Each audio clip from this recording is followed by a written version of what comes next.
Just imagine आप लोग school में हैं और जो स्कूल है उसमें क्लासेस नहीं बनी हुई, एक बड़ा सा हॉल है, सारे के सारे बच्चे नर्सरी के भी और 12th क्लास के भी सारे के सारे बच्चे वहीं पे बैठे हैं और वहीं पे सारे ही टीचर जो हैं अपना अपना लेक्चर दे रहे हैं। एक टीचर वहीं पे ABC पढ़ा रही है और एक टीचर वहीं पे मैथ्स की डिफरेंशियल इक्वेशन कर रही है।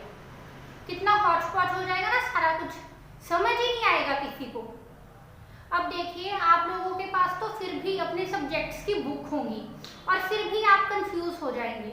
अब जरा उन बायोलॉजिस्ट के बारे में सोचिए जिन्होंने एनिमल्स को, ऑर्गेनिजम्स को, प्लांट्स को स्टडी करना हो और पता ही ना चले कि जी ये ऑर्गेनिज्म बर्ड है या एनिमल है, ये प्लांट है या फंजाई है, एंजियोस्पर्म है, क्या है। अगर पता ही ना चले तो क्या होगा, कितनी मुश्किल हो जाएगी ना सारी की सारी बायोलॉजी। तो बायोलॉजी की सारी प्रॉब्लम को आसान करने के लिए एक स्टडी की नई ब्रांच शुरू की गई जिसका नाम रखा गया सिस्टमैटिक्स। जी हाँ, हम लोग पहुंच चुके हैं अपने चैप्टर 1 के सबसे इंटरेस्टिंग पार्ट पे जिसका नाम है सिस्टमैटिक। और आज हमारा सिस्टमैटिक का फर्स्ट लेक्चर और हमारे चैप्टर द लिविंग वर्ल्ड का 4th लेक्चर। उम्मीद है आपको हमारे अभी तक के लेक्चर जो है अच्छे लगे होंगे।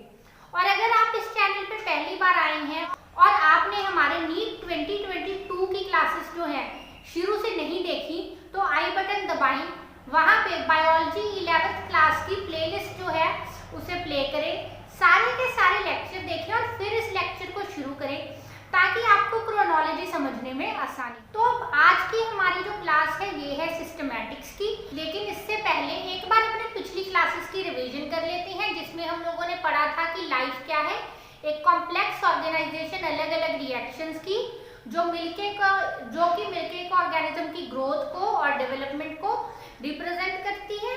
और जो लाइफ है इसके अलग अलग character, growth, development, metabolism, reproduction, energy, cellular organisation, organ system, healing, repair, homeostasis, ये सारी चीजें जो है हम लोग पढ़ चुके हैं।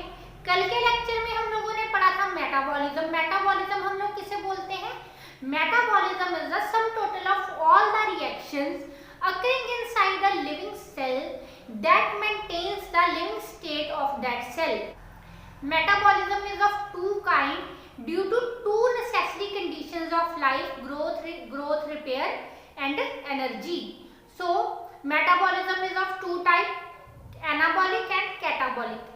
Anabolism represents the chemical reaction that produces the products that are needed by the cell, and catabolic metabolism produces the energy.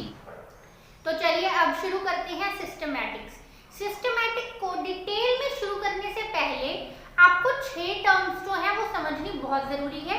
तो हम लोग शुरू करेंगे सिस्टमैटिक की टर्मिनोलॉजी के साथ। तो हमारी जो पहली टर्म है वो खुद सिस्टमैटिक्स है।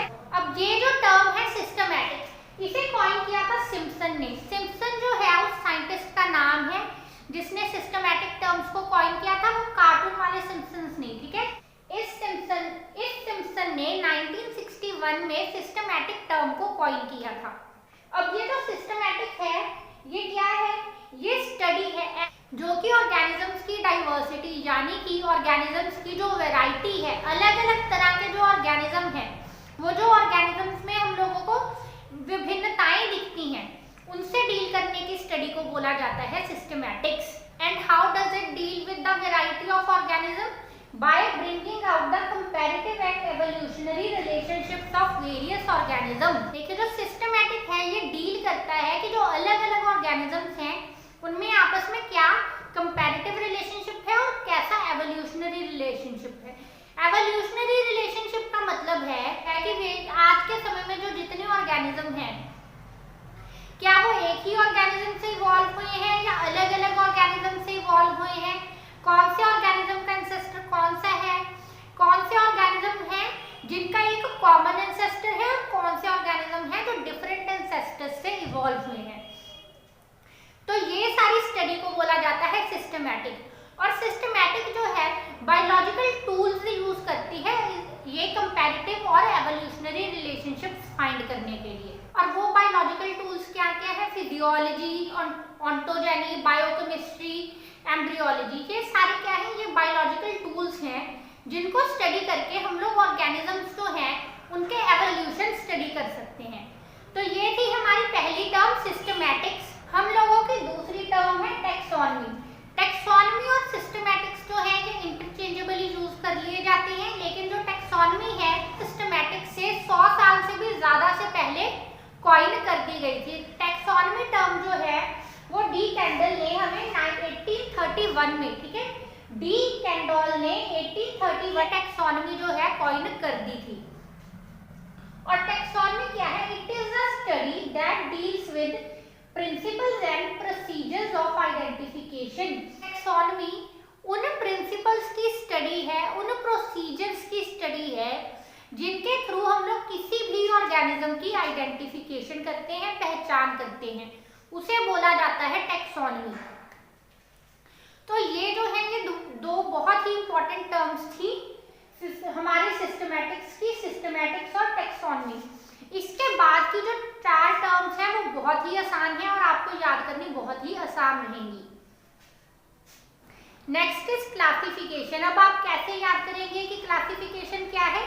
Classification is goal of systematics, ठीक है जी। Classification is goal of systematic. Systematic का काम है कि वो क्लासिफिकेशन करे। तो बेसिकली क्लासिफिकेशन क्या होगी? Classification is the arrangement of organisms in A hierarchical order so that organisms with similar characters can be categorized in one group and organisms with dissimilar characters can be differentiated। समझ आई ना आप लोगों को? Classification उस procedure को बोला जाता है जिसमें एक जैसे कैरेक्टर्स वाले ऑर्गेनिज्म को एक ग्रुप में रखा जाए और अलग अलग कैरेक्टर वाले ऑर्गेनिज्म को अलग अलग ग्रुप में। लेकिन क्लासिफिकेशन जो है ये ऐसे नहीं है कि कुछ भी क्लासेस बना दी ऑर्गेनिज्म की। जैसे आपके स्कूल में होती है ना classification, first grade, second grade, third grade, fourth grade, बिल्कुल वैसे ही ये जो क्लासिफिकेशन है ये भी एक हायरार्किकल ऑर्डर में होती है। हायरार्किकल ऑर्डर का मतलब है कि एक प्रॉपर या तो असेंडिंग या डिसेंडिंग ऑर्डर में जो ऑर्गेनिजम्स की कैटेगरीज हैं वो अरेंज हुई होती हैं। और क्लासिफिकेशन होती किस बेसिस पे है? Similarity of characters. जितने कैरेक्टर सिमिलर वो एक ग्रुप में, जिनके कैरेक्टर डिफरेंट वो दूसरे ग्रुप में। So this is called classification. Classification के बाद नेक्स्ट टर्म आती है नॉमेनक्लेचर।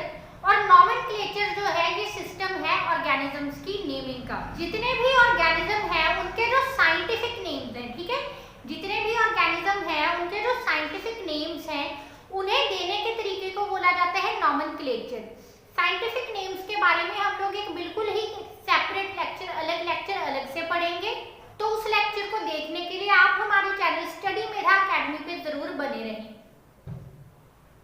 हमारी नेक्स्ट टर्म है आइडेंटिफिकेशन। आइडेंटिफिकेशन इस वर्ड से ही आप समझते हैं कि पहचान करनी। अब यहाँ पे बायोलॉजी में आइडेंटिफिकेशन क्यों जरूरी है? क्योंकि हमने जो ऑर्गेनिजम्स हैं उनको सिमिलैरिटी के बेसिस पे कैटेगराइज करना है। तो इसीलिए जरूरी है कि जो ऑर्गेनिज्म है उनकी आइडेंटिफिकेशन की जाए। अब कैसी सिमिलैरिटी? इसकी एग्जांपल के लिए मान लीजिए कि आप और आपके भाई बहन जो है वो एक ही स्कूल में पढ़ते हैं। अब कैसे पता लगेगा कि आप तो जानते हैं कि आपकी जो बहन है कौन है, लेकिन बाकी लोगों को कैसे पता लगेगा कि आपकी बहन कौन है या भाई कौन है? Due to characters. अब आपके भाई बहन में कौन से कैरेक्टर हैं आप में और आपके भाई बहन में? आप लोगों के पेरेंट्स एक हैं, आप लोगों का घर एक है, आपका सरनेम एक है। तो ये कुछ ऐसे कैरेक्टर्स हैं जिनकी हेल्प से आप लोग करते हो आइडेंटिफिकेशन ऑफ ऑर्गेनिज्म कि कौन से ऑर्गेनिज्म जो हैं वो एक दूसरे से रिलेटेड हैं और कौन से ऑर्गेनिज्म जो है वो एक दूसरे से अलग हैं। अब नेक्स्ट टर्म है की। अब की, ये जो टर्म है ना, की टर्म बिल्कुल छोटी सी है लेकिन बच्चों को बहुत कंफ्यूज करती है, इसलिए एक ट्रिक है की को याद करने की। अब देखिए जब आप एग्जामिनेशन हॉल में जाते हैं तो आप क्या देखते हैं? बड़ा सारा ब्लैक बोर्ड होता है। उस ब्लैक बोर्ड पे रो लिखे होते हैं ABCDE and so on, and then row के नीचे रोल नंबर 1 2 3 4